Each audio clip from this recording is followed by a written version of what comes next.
ஞானமே இல்லாத நபர் ரகுபதி அதை என்ன சொல்றாரு, பணம் புதைக்கிற இடத்துல தான் பணம் புதைக்கணும். ரொம்ப நியாயம். அப்படின்னா கருணாநிதி இறந்து போன உடனே கண்ணம்மாப்பேட்டைக்கு தானடா போயிருக்கணும் நீங்கள்லாம்.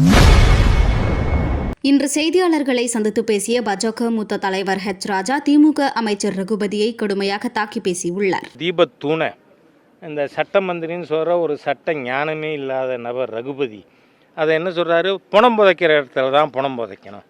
ரொம்ப நியாயம். அப்படின்னா கருணாநிதி இறந்து போன உடனே கண்ணம்மாப்பேட்டைக்கு தானடா போயிருக்கணும் நீங்கள்லாம். எதுக்கு கடற்கரைக்கு ஓடுறீங்க? கண்ணம்மாப்பேட்டைக்குள்ள போயிருக்கணும். பணம் புதைக்கிறதுனால பணம் புதைக்கிற இடத்துல பண்ணணும்.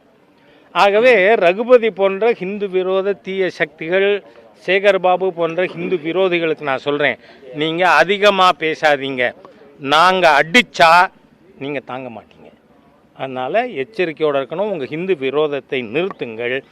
இந்த தேர்தலுக்கு முன்பாக இப்போ தை மாதம் பூசம் வருது, அதை ஒட்டி கார்த்திகை வருது. அதனால் அதுக்குள்ளே இங்கே தீபம் ஏற்றணும். ஏற்றலைன்னா இந்த இஷ்யூ எலெக்ஷன் இஷ்யூவா திராவிட முன்னேற்ற கழகம் என்கின்ற தீய ஹிந்து விரோத சக்திகளை வீட்டுக்கு அனுப்ப வீடு வீடாக ஹிந்து ஆர்வலர்கள் இதை எடுத்து செல்வார்கள். நன்றி. செய்திகளை உள்ளது உள்ளபடி தெரிந்து கொள்ள ரெஃப்ளெக்ட் நியூஸை சப்ஸ்கிரைப் பண்ணுங்க.